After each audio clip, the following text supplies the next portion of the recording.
Hey, everybody. Welcome to Lunch Break with OneBookShelf. Thank you so much for joining us today for your lunch break. Today, we are going to be doing another rendition of OneBookShelf 101, except this time we will be doing Marketing 102, and we're switching out the people that we have with us today. First and foremost, my name is Meredith Gerber. I am the DriveThruRPG Century Publisher Relations Representative, and I am here with the fantastic Scott Holden. Scott, say hi and tell us a little bit about you. I was looking for somebody fantastic back there. Scott Holden, I am the Director of Marketing and Publisher Relations for OneBookShelf. And I've been with the company, I guess, about 9 or 10 years now, I think. Something like that. Around 9 years, yeah. But anyway, I guess I've seen a thing or two in that time, and happy to share what little bit I've learned in that period with everyone today. Awesome. Thank you so much. Yeah, last month, Adrian and I went over Marketing 101, which is kind of going over our promotional tools. And that was super, super awesome. And it's great to kind of drill down into those tools to see what they do. But I wanted to have you on, Scott, because you have some ideas and some things that you've experienced in your past 9 years that you have found successful or unsuccessful. And I kind of wanted to go over that with you. So, yeah. Do you have anything you want to start with, or we just get right into it?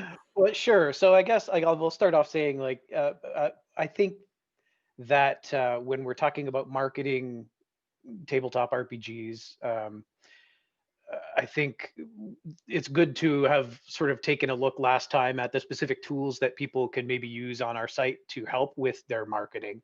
But I think people need to understand that OneBookShelf is a sales aggregator. It's not, excuse me, it's not a marketing site per se. And so we should just be one piece of the bigger marketing picture that people should be undertaking.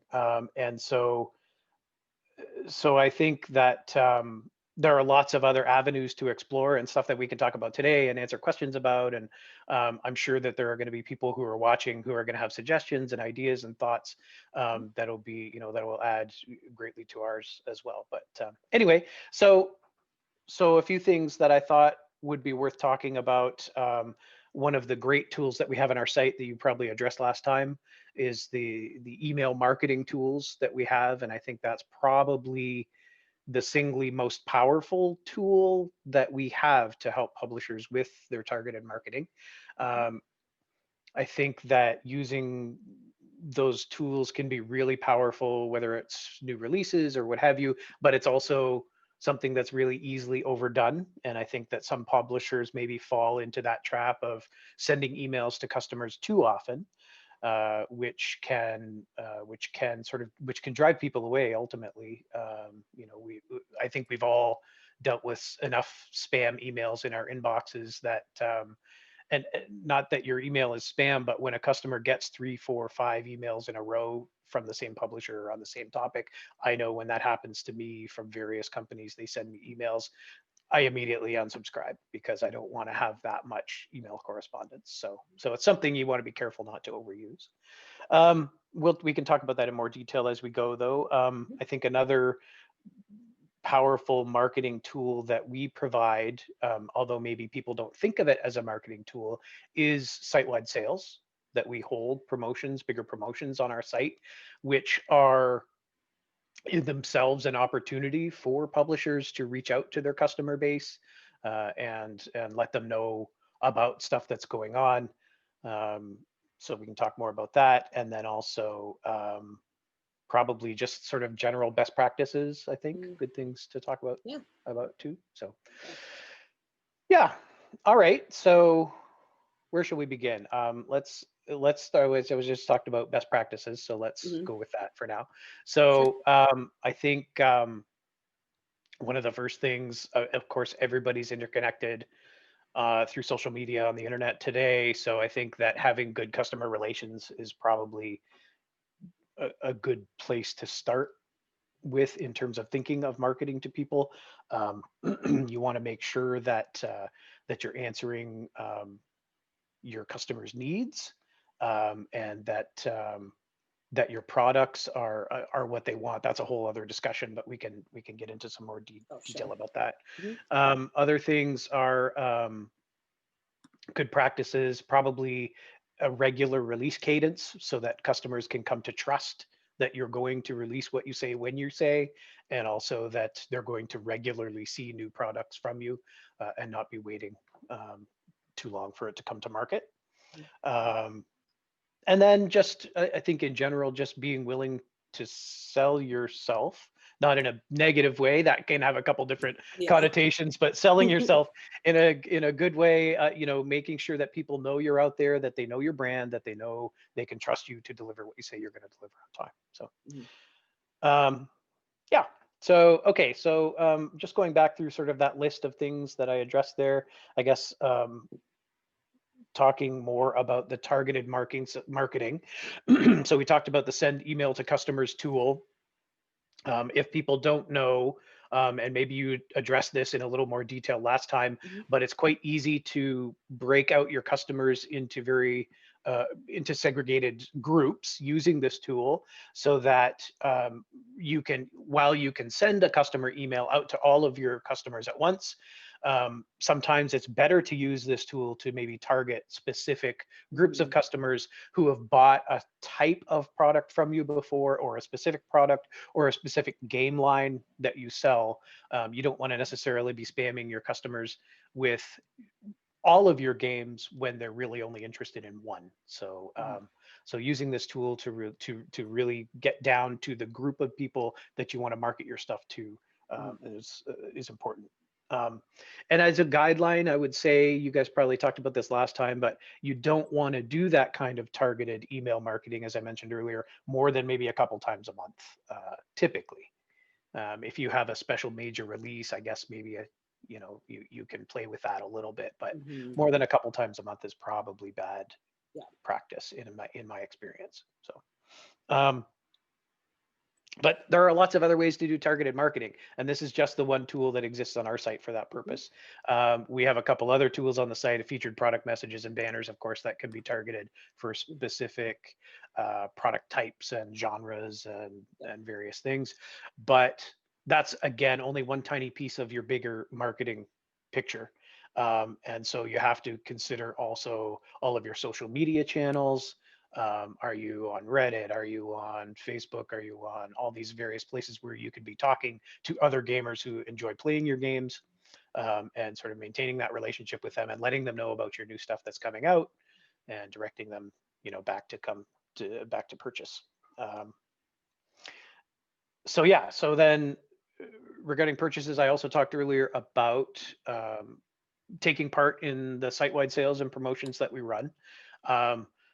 Some publishers I know they maintain their own promotions calendar, and they do that completely independent of us. They run their own sales. They let their customers know independently. If you're doing that, that's fantastic. That's great.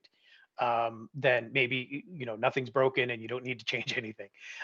If you're not taking part, then I think it's good to think of using the opt-in tools to allow your titles to be included in our sales.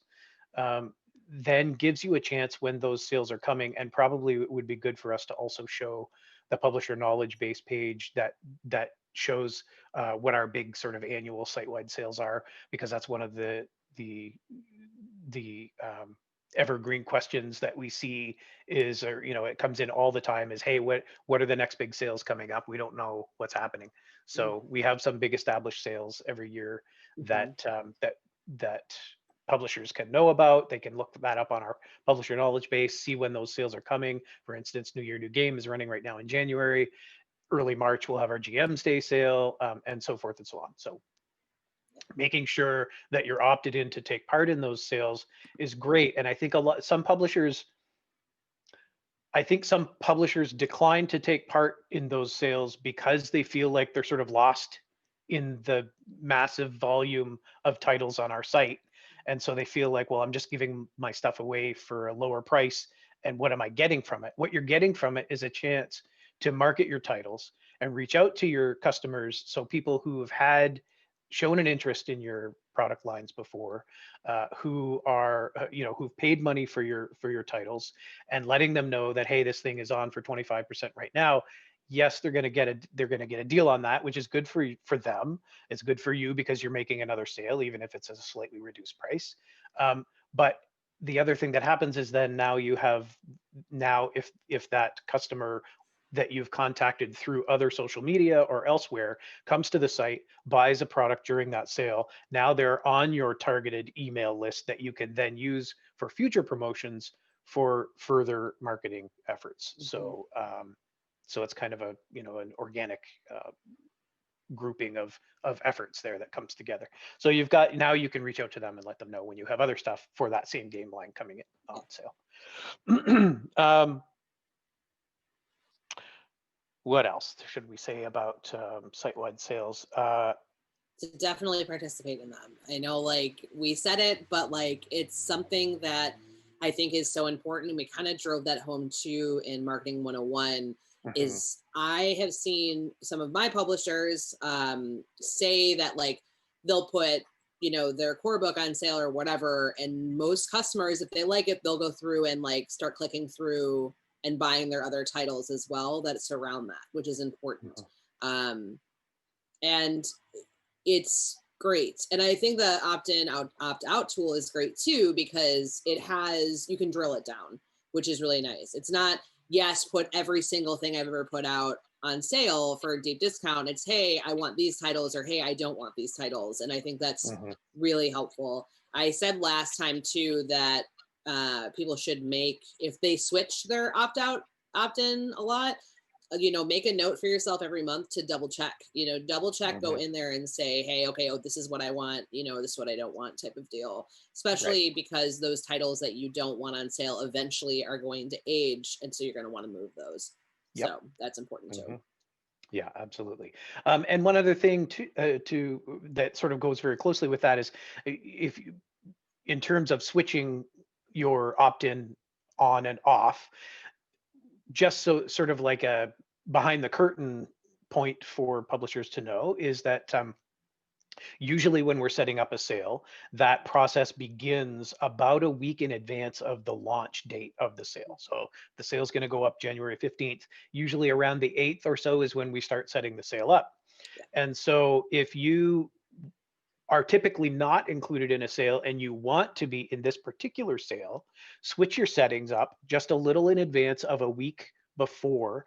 And if you don't know the exact date, again, if you go to our publisher knowledge base and we have a GM's Day sale happening in early March, then maybe set a calendar note for yourself around the end of February to go in, change my opt-in settings.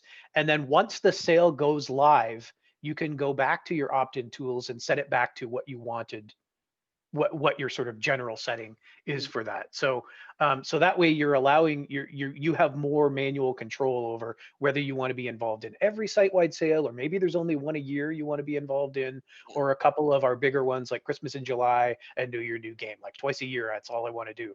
Then just make sure you go in 10 days in advance of that sale happening, change your opt-in tools, and then come back once the sale starts and reset it back to not be included in other sales. So and again, of course, you can exclude particular titles or game lines, even though you're generally opted in, and vice versa. So you can have lots of control over what you include in the sales, if that's your concern. Yeah. Absolutely. We have a question, Scott. Okay. I know the answer. Let's see if you do too. DE Bear asks, question, does the % discount take from both the drive-through cut as well as the creator, or creator's cut only? I think that's a really good question, especially for our new publishers. Yeah. So the % discount comes off the gross of the title, which means that everyone's share is reduced by that same percentage amount. So if the title is selling for half price, then everybody involved gets half of their normal cut. Yeah. What we usually find with these kinds of sales, though, is that there are a couple of sort of sweet spots in terms of discount levels. And usually titles that are discounted somewhere between 15 and 20, 25%, somewhere in that neighborhood is a good level. And then anything beyond that, up to a certain point, you get diminishing returns until you hit around 70% off, which I know for a lot of people, they go, I don't want to let somebody buy my stuff for 70% off. Yeah. I get that, but what we've seen time and time again, it's proven out for us, it's proven out for Steam and other companies that do this kind of deep discount sort of pricing, is that your overall earnings for that sale period will easily dwarf anything you've seen for any similar period. So if the sale is a week long, you're probably going to earn 20, 30, 40, 50 times more in that 1 week overall earnings than you would earn in any given week prior to that sale. And that's just because people see that 70% discount or 75% or whatever that deep number is, and they buy it like crazy. People just buy up your stuff. And so even though you feel like, well, I'm making less on each sale, in taken as a whole, you're seeing a nice little windfall from that sale. Now you've also sold a ton of units of your titles, which means that you've got a lot more people interested, a lot more people playing your game or reading your books. And now, in addition, you've also got that many more people who've bought your products and are now part of your personal customer email list that you can now market to again in the future for stuff, for a new release that's coming out at full price. Say, hey, you got this thing, for 75% off 2 months ago. We have this cool new title for that same game line that's releasing next week, and maybe they come and pick up that title at full price. So, so the ongoing effect of those deep discounts we have found time and again to be negligible. So I think some publishers worry that, oh, if I discount this thing for 70% off, then nobody's going to buy my book for the next year because they've all bought it for cheap. And we just don't see that happen. There's a slight depression in your sales, sometimes for 2 to 3 weeks after that big sale, and then things just bounce right back up to where they were again after that. So if that helps to allay any people's fears. Where did we leave off? We were talking about opting in sales. We were talking about discounts. Yeah. Yeah. And then another note too is, I know you mentioned like, hey, if you just want to do one sale a year, that's perfectly fine, like, or however many you want to do. And sometimes this is just more of an admin note. Sometimes your books might not apply to the sale. That's also kind of an important side note, is if you, like, we have our Cthulhu Mythos sale every year, and if you don't have a Cthulhu Mythos title, then it probably will not be in the sale. So just something to keep an eye on. When Scott mentioned, we have an article in our publisher knowledge base. We also have a Medium article on our medium.com/OneBookShelf. Did I name it OneBookShelf? OneBookShelf. Yeah. I'm always like, is that what it is? That also has it too. And like Scott, like you said, you can prepare. Like it's nice to prepare. So, which is good. Yes, absolutely. Well, anyway, if we can take any questions on this sort of stuff at the end. Yeah. I mean, pricing, I guess, is part of market, is a consideration within marketing, but really it's, again, they're almost two separate things. Happy to talk about pricing. Yeah.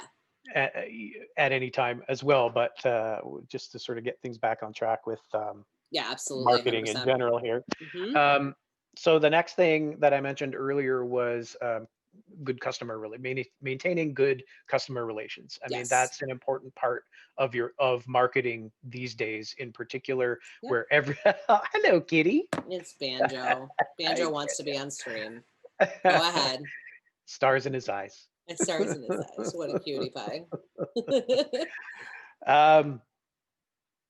Yeah. Okay. So marketing, everyone's on social media. Everyone is networking these days online.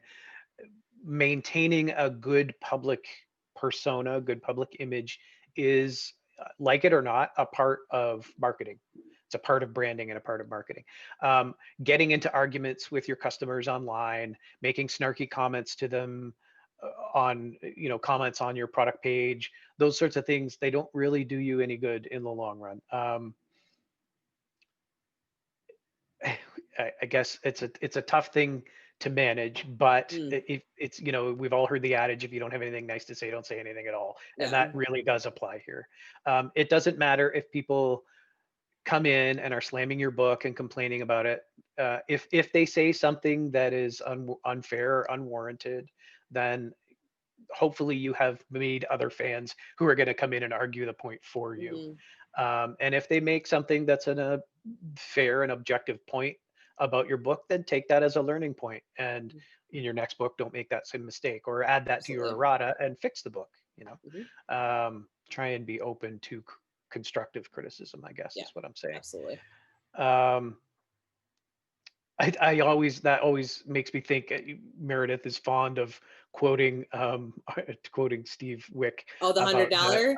about that. Yeah, Yeah, yeah. yeah, my favorite quote from Steve Wick, our CEO, president, is no matter what, you could make the most perfect RPG, and in every print book, you could put a crisp $100 bill, and someone will inevitably complain about how the bill is folded. So they're like, going off of what Scott says is like, yes, like constructive criticism is super great. You are going to have some customers give you really good feedback and things that you're like, hey, I didn't think about that, because you're focused on writing this RPG that you might not have seen it, and that's fine, you know what I mean? But there are Mhm. some people that you can't please, unfortunately, and that's just kind of how it works. I find that customers who are constructive in that regard, where they say, hey, I didn't like this, here's why, um, tend to have more, you can engage with those customers because they Mhm. they want to be constructive versus Yep. your book is stupid. Okay, cool, you know, so sick, thank you. Yeah. Well, and that people want to feel like they have that connection with you. They want to engage in a conversation, and maybe they don't realize, maybe their criticism is that you've written a rule to be a certain way, or Sure. whatever. Yeah. And maybe in discussing that with them, you will help them to realize why you made those Hmm. decisions. People love that, and some publishers, I mean, Wizards of the Coast has done it a number of times in recent books, and other publishers as well, where they sort of put the design notes in as part of the product, right? So Yeah, here's what the designer was thinking as they wrote this rule, as they which is wrote this rad. section of the book. And that's what people really dig, that sort of stuff. And if you can have that conversation with them about your book, you may not think of it as marketing, but you are marketing your material. You're Hmm. marketing yourself and your brand, and also the product, Yeah, when you're engaging with your customers in that way. So absolutely, yeah, for 100%. sure. Yeah, Yeah. and in that note too, I mean, you mentioned social media and in public too. I mean, like even on your own products, we have a discussion tab where customers can ask questions. Yeah. A lot of times we see publishers kind of just not engage with those customers, and they have legitimate questions or legitimate concerns or constructive criticism. It's good to engage with them too in the discussion, because customers will go to see the discussion if a question has been asked or if Mhm. something has been said. And so if you go into your discussions and take the time to talk with your customers, it also is great for promotion too, because people get their questions answered. So, Mhm. Mhm. mhm. And in general, you want to stay cool and professional in those communications, but it's okay if you nerd out about your game. Just don't lash out at people when Yeah, they offer criticism, yep, you know. But 100%. feel free to nerd out, because they love Yeah, that. They want to nerd out with you. yeah, they're So excited. yeah, absolutely. Okay, so then the next point, I guess, if we have no other questions there, or maybe Yeah. people will have some at the end. But the next thing I talked about was good products, which again doesn't seem like it's part of a marketing discussion, maybe, but really is. But of course, it's a whole other thing unto itself, and there are probably experts in our channel watching this, or who may watch it later, who can speak more accurately to this point, Absolutely, 100%. who have tons of experience making beautiful Hmm. books. But my point really is that, if you think about the production of your book in terms of marketing, and what I'm getting at is that you want to be aware of your market. Yeah. So I would say it's important to know the market, to know what your customers expect out of a book of your type or a game of your type. So be aware of other people in the market. Take a look at other people's products, see what they did right, see what they did wrong. What do you like? What do you not like? And adopt that in your own books. But getting that sense of where the general level of expectations of customer lies in terms of what your book should look like or how it should be written or what your cover should look like. I mean, these are important marketing questions that you really should be taking onto yourself to. It's great that you have your setting or your rule set that you want to provide to people. That's fantastic by all means, but take a look at how other people are doing the same thing and try to emulate the best parts of those in terms of providing what people want. So be aware of the market in order to market your stuff better, I guess is where I'm going with that. And one thing that this is a bit of an aside and not part of the marketing discussion, but one thing that we see time and again, and a lot of publishers are starting off as self-publishers, and they maybe are wonderful writers, but are not artists or designers. And so their content is really, really immaculate and smart, and the book just doesn't sell because it doesn't look right, because they did the layout themselves and they're not an expert at doing layout. So, it literally pays to pay someone to do that work for you, because you're going to sell more copies, because when people see that nice cover and they see that nice layout, they're going to be more willing to spend money on your book, even if the content is exactly the same. That's just, unfortunately, not unfortunately, that's just the way it is. So, get to know the market and make your book up to snuff. Okay. So then another thing that we talked about or mentioned earlier is release cadence. We know that other plans, I just see this question here now. So before I start a new thing, we'll answer that. So the question is from DE Bear. Are there any plans or systems already in place for creators to network more with successful folks already, or perhaps have them run workshops, something through the site, for example? Great question. That's a really good question. So I was going to sort of talk about this a little bit at the end, but I might as well just talk about it now. So there are some places. Yes, there are absolutely some places. We don't necessarily run those sorts of things ourselves, aside from these sort of little talks that we're doing to sort of give people pointers. But there are places you can go online to take courses. There are lots more schools offering courses in game design now. When I went to university, that was just not a thing. There were no game design programs. Now there are all over the place. So those are things you could take a course. As far as networking with more successful folks already, part of that is, again, social media. People are more connected, more easily connectable these days. There's no reason you can't tweet directly to an author of a book you love, and these days there's a good chance that they might respond directly back, and you can start up a conversation that way. So by all means, try that. But we do also, we work with some other folks who are, some of you may have heard of the Writers Workshop. That's been around for a couple of years now, on primarily started off with DM's Guild, but now they're becoming the Storyteller Collective as the sort of overall parent brand, and then underneath that, Writers Workshop will still be part of that. But one of their efforts is to run courses for folks who want to learn about tabletop RPG design. And so you can connect with that group or groups like that who are offering courses, tutorials, all sorts of things to help folks get better at what they do and learn more about the industry. And as part of that, we may be working with them this year to actually do a talk series from game designers, sort of prolific and well-known game designers in the industry, who come in and do talks, and folks can get involved that way and get a chat, get a conversation going with those people.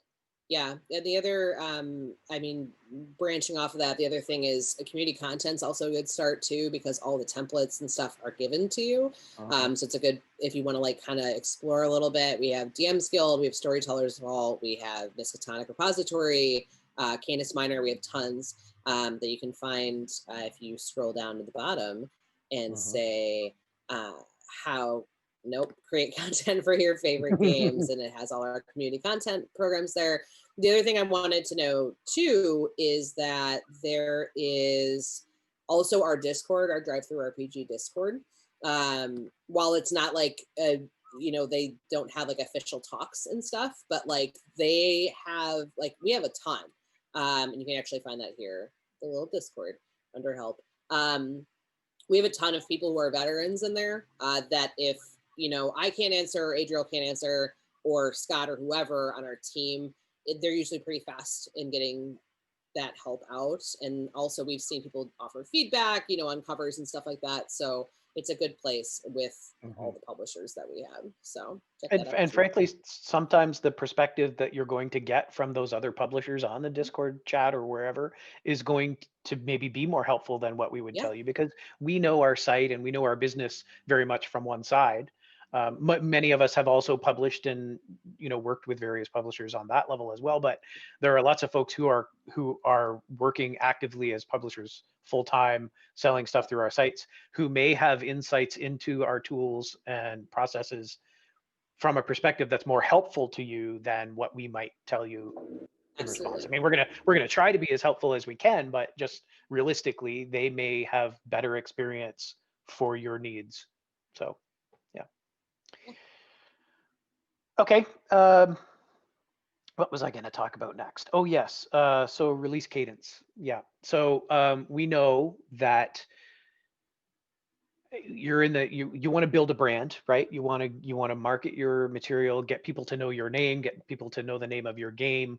One of the best ways you can do that is to make sure that you're releasing stuff regularly that people can get their hands on. There are lots of ways to approach that. You might do a weekly series that's just like an excerpt from your upcoming book, or maybe it's a completely unique piece of content that you're making available. It's only a page or two long, or 3-5 pages, whatever, something small, whatever you can produce, but you're releasing that on a regular basis so that people can see that you're committed, that you're constantly updating, that you're constantly delivering. Because at the end of the day, people want to trust your brand, and they want to know that when they come to look for something new and cool from you, they're going to find it.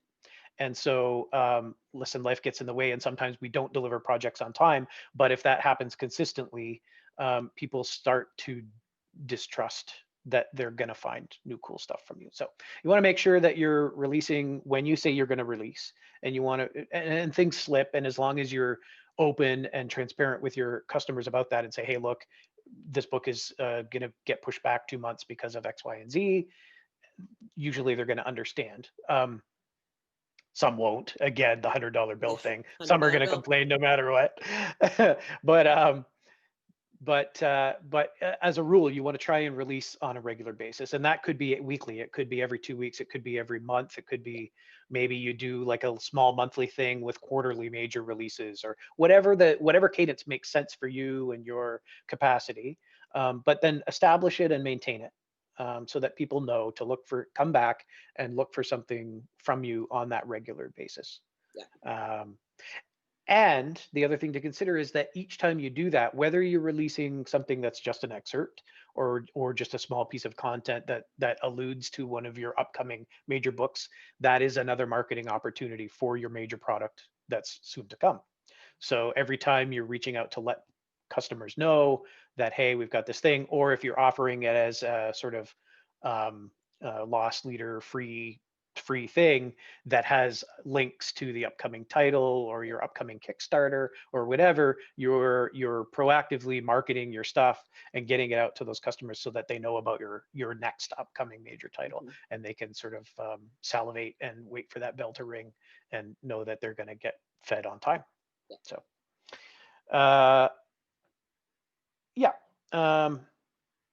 and then so I was going to talk about, I think I'm going to skip this. This is another whole topic. So so I think we'll do a 103.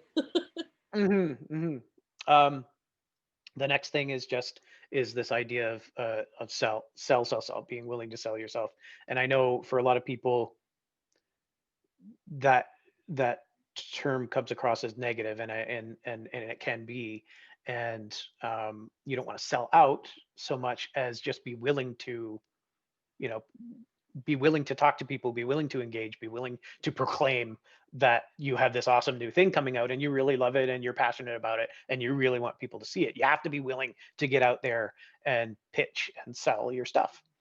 Um, there are lots of publishers on our site or elsewhere who have really great material. They have great content and it's not selling, and it's because they're quietly producing and not really letting people know that they're producing, and it does get lost in the signal, or in the noise rather. And you have to be willing to sort of get out there and engage on social media and let people know when your stuff is coming. It Not everyone is cut out to enjoy that side of the business. And if you're not, that's okay. Maybe you can force yourself to engage with it. And if that's not viable for you, then maybe you leverage some people who do know your work to help you out with that. You've got fans, you've got friends who might be willing to sort of take that on, at least for a little while, and help you out with your social media efforts to let folks know about your stuff. Ideally, you want to be in a place where you can afford to actually just pay someone to do that for you, even if it's a, relatively small amount to do a bit of work for you. But we shouldn't be asking people to do stuff for free. Everyone deserves to be paid for their work, and I'm not suggesting that we should try and get people to do free stuff for us all the time. No. But maybe in the beginning you need some help, and you're not, and you're not great at that, so you need to ask somebody to do that for you. So that's worth looking into, because you do need to get out there and let people know about your stuff. It's great to have tools and email stuff on our site.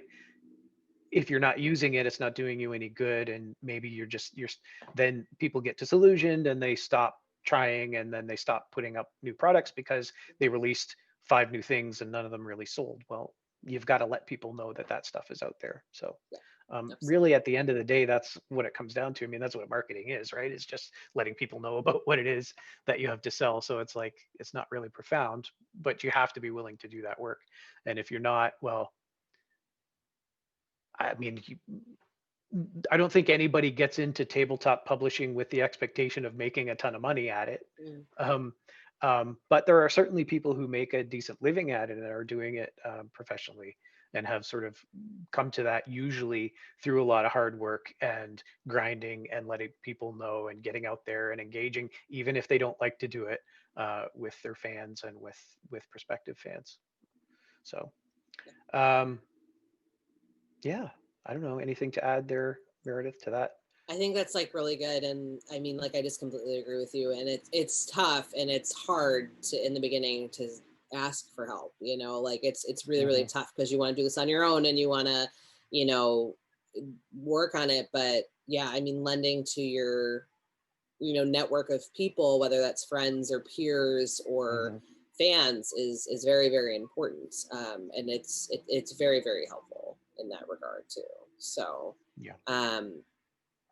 And that's the other thing too, is like, you want to also, like, the more stuff you create, like, you also want to promote your old stuff too, like, while you're doing it, you know what I mean? Because people might have found out about you by core book 3, like, definitely remind people that, like, there's other stuff too, like, that's important, that might fit a different, 1 second, please. He's like, I don't want to be here anymore. I'm done. Okay. So that's really important. And I think it's really good to do that. But yeah, it is consistent communication. You'll eventually click it over. And two, like, the thing I've learned about the tabletop industry is, like, everyone else is doing the same thing. Everyone's trying to make it as well. So like, support your peers as well, like, support other companies and help them out too. Like, that's, everyone's doing their best. So. Yeah, I mean, there's definitely a correlation, I would say, in my experience of 20 or so years in the industry, having worked with various publishers before I joined OneBookShelf, I would say that in that time, you absolutely see. I mean, there are people who are very prolific and have kind of worked quietly in the background of the industry, and they constantly have work and they're getting contracts all the time to do writing and stuff. But there are some who really have proven to be good at marketing themselves, and it pays to sort of take a look at how those people sort of rose up and see what they did right and what they did wrong. I mean, I think of folks like Owen Stevens, who was just Yeah, sort of Owen's starting out when fantastic. I started out in the industry, Mm-hmm. and has sort of worked himself up and worked with Mm-hmm. several major game publishers, and a very well-known name, and Mm-hmm. folks like that who have sort of, it's just a combination of hard work and being willing to get out there and let folks know what you're doing and taking the work and delivering it on time, all these things that I've talked about. And it's funny how all that comes together, and the Yeah, folks who become successful are the ones who do all those things and do them right. So, absolutely. um, but lots of publishers who, start off with maybe a game, an IP or a game that they like. I look at Modifius with Achtung Cthulhu. I mean, Yeah, really was their first thing, and now they're one of the biggest publishers on our yeah, site after what, maybe 6 years or yeah. 7 years or Time, something yeah, like that. time's important. I think time's very Hmm. relevant here too. Like you're not going to be It takes a while. overnight. It's very, Mhm. very rare when we see somebody who's like never created a tabletop RPG in their life, like just shoot up to the top publishers and then like in the Right. top titles. It's happened very, very rarely, but Hmm. so be patient, and Yeah. keep at it. So Mhm. it's a good It thing. takes time. It takes time, and it's a slow build. But then, if that's your goal, if your goal is, I guess in the beginning, it helps to sort of define what it is that you like. What do you aspire to do with this? Right. Do you want to be like? Do you want to build this into a brand that allows you to quit your job and just do this full time? And I think a lot of people do. I mean, we all love the hobby that we're a part of, and folks would love to be able to do that full time. Other folks don't want to. Yeah. They're happy to release one or two things a year as a sort of hobby passion project. And if they make a few bucks, gas money or whatever off of it, they're perfectly fine. And it's okay. All that entire range in between those two things is totally fine. But you want to have a clear picture in your mind of what you're working toward, and then sort of emulate the publishers who are out there who are doing that level successfully, I guess. Right. Right. See what their products look like and how they behave, how they Mhm. interact with their publishers or their customers rather. So yeah, I think that's all I had chalked up to talk about. Mhm. So happy to. I have a question, Scott, Okay, all right. that I mentioned to you earlier because I get this question a lot, and I always screw it up. It is a pricing question. I know we said we're going to move pricing to 103, but Okay. I feel that I can ask this. When pricing your titles, in the cents section, what do you find more effective? 0, 99 cents, 95 cents, or 92 cents? Okay, so there's it it varies, but there is a generally right answer. Usually, if anybody's interested in this sort of thing, you can look up something called the power of nine. And generally, people have found through numerous studies over the years that folks are more receptive to something that is priced $4.99 than they are something that's priced $5. It's a 1 cent difference, but somehow in the buyer's mind, it makes a huge difference. So typically 99 is the best price point. Okay. Um, but there are a few places, like if it's a nice round number, so like $5 actually still does work pretty well. Mhm. $10 works pretty well. $20 works pretty well. But 19.99 is almost like $20, and then you're shaving off that 1 cent. You're really not losing anything, and in people's minds, it's under $20, which is a big difference than saying $20 somehow. Okay. Yeah. Okay. And lots of other people have, as I said, you can look it up, you can read about that stuff. Lots of folks have talked about it. We've sort of crunched those numbers on our site as well, and that definitely has proven out. Yeah. So And Scott has created actually a pricing guide on our Medium as well. There's a couple different articles on it that are really, really good. They're all split up they are very, very data crunchy, but like, I think they're really rad. So it's something to definitely look out for if you haven't checked it out. So Data crunchy for a layman, though. I mean, I'm no data scientist, so I mean, it's just stuff that I find interesting to look at. yeah, it's I really don't awesome. profess to any expertise really in that area. I just like to do it. So As I always tell Scott, he's an expertise to me because usually with any of this type of stuff, I'm like, Scott, can you do this? He's very, very good at it, very experienced, especially with our site and working with publishers, which is good. So I'm trying to think if there's any other general, I mean, like you've hit a lot of the really good points, like definitely, you know, the opt out on our site sales, definitely marketing yourself and getting out there. And also, like I said, yeah, using our customer email tool is kind of huge. I do not find that we have like as many publishers using that as I would hope to have them using it, because it's such a good tool. And the fact that you can craft it to be very specific is huge. yeah. So that's really, really good. And it may be in some or many of those cases that they're using Sure. other means. Maybe they Hmm. have a customer list that they maintain Yep. elsewhere, and that's great as long as you're doing it right. Yeah, Um, absolutely. that's the main thing. It's just that Hmm. you are reaching out to your customers and letting them know about what you're doing and what they can get.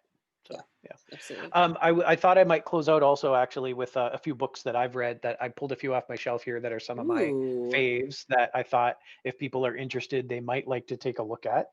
So this is Marketing for Growth by Iain Ellwood. Um, Great book. I'll drop some Um, links in our YouTube yeah, later if description you want too. to, Yeah, yeah, for folks. absolutely. Yeah. Free by Chris Anderson talks about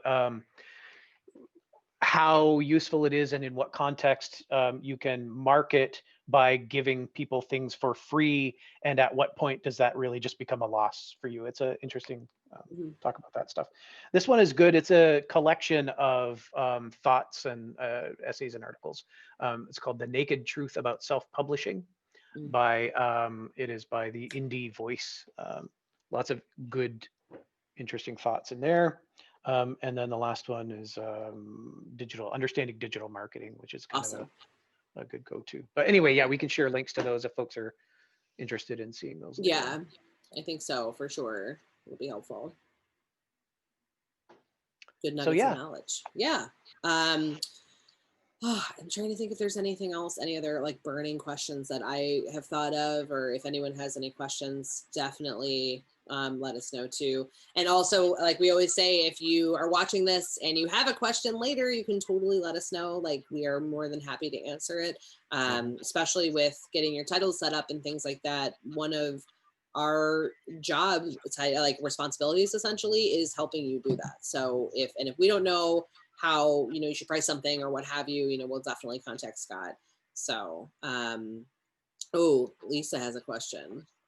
Our super awesome tech wizard in the background, Lysa Penrose, DM's Guild brand manager. Lysa asks us if you could invest time and energy in one tool or method, what would you recommend, Scott? Mm, that's a tough one. That's really tough. There's so many things. I think I think the most powerful tool that you can potentially have in your repertoire is customer goodwill, word of mouth. And so I would say that if you had to focus on one area of your marketing plan, it would be to establish that rapport with your customer base. It would be to get out there, talk to people, and win a few champions among your customer base who are then going to go on and proselytize, tell other people about you. Because once you have that, once that wheel starts turning, then you know you're doing well. You can sing into the wind about yourself all day long. Once you have other people singing your praises, that's pretty powerful. Mm-hmm. So if anything, invest your time in engaging with your community, letting them know that you're, all that other stuff we talked about is can take second place behind that, Yeah. delivering stuff, but getting people talking about how great you are and great your products are, Mm-hmm. that's the biggest win you could possibly Yeah. have. Absolutely. I would say. Yeah. I would say, yeah. One more thing we touched on in 101 that I want to touch on again, because we're kind of talking about marketing, and you low-key mentioned it about having like a good cover and having a, hiring a layout artist. The other thing that's important, and I always want to stress this so much, so much, is your description. Because I'm just pulling that up real quick, of having pictures and explaining what's in the book and giving customers an idea of what they're getting into. It's a very basic thing that people don't think about, where they just want to be like, this is a, an adventure for D&D 5e. That's awesome. What makes it different? Like, what makes it cool? Because customers read those. They will 100% read them, as well as your previews. Make sure that you have your preview set up as well. And even though that's like basic marketing with us, like that's super, super important. And if you ever have questions, of course, if you're like, hey, like, does this look like a good description or what have you, you can either ask on our Discord with other publishers, or feel free to ask us. We're more than happy to help you on that. So yeah. And take the time to proofread your product descriptions. Yes. or have a friend who's an English major proofread it for you. Because that makes a big difference. The solid writing there helps a lot. Absolutely. If they don't see solid writing in your product description, they're not going to have much faith that there's not solid writing in the product itself. Yeah. So that's important too. So I think that is it for us with any questions. So we will start getting it closed up. First and foremost, one thing I wanted to say first is, Scott, thank you so much for coming on with us. We really, really, really appreciate it. And maybe we'll do a 103 on pricing, because I think that is, we will need several hours for that, but we'll make it work. We'll cram it into one thing. Special thanks to Lysa and Jack, who are our moderators for today, and Lysa, who has been our amazing and fantastic person who has helped us out with tech issues and getting everything set up. The rest of the schedule for this week, that's Banjo. If you guys are wondering what that loud crash was, he just wanted to pull down everything from the kitchen. It's fine. We're going to keep moving. So next week is Learn to Play for Wolfspell from Dig 1,000 Holes Publishing. That is going to be really fun. It's going to be me, Lysa, Adriel, and possibly another person over on our OneBookShelf team, where we learn to play a new game together, which is really, really fun. So, and it's really cool to check out new games. Also this month we have DM's Guild is doing another community jam, which will be really, really fantastic. And then we will have our first chat ventures, which it's hard because I like see them in my peripheral and I'm like, we're going to fix that in a second. Chat Vendors, which is going to be a solo D&D essentially stream where chat helps us or Lysa, whoever is running it, to play a solo game. So it's going to be super fun. And again, if you have any other questions, we definitely are happy to answer them. Otherwise, we will see you next time. So thanks for joining us. Thanks to you, Meredith, for hosting. Scott, please.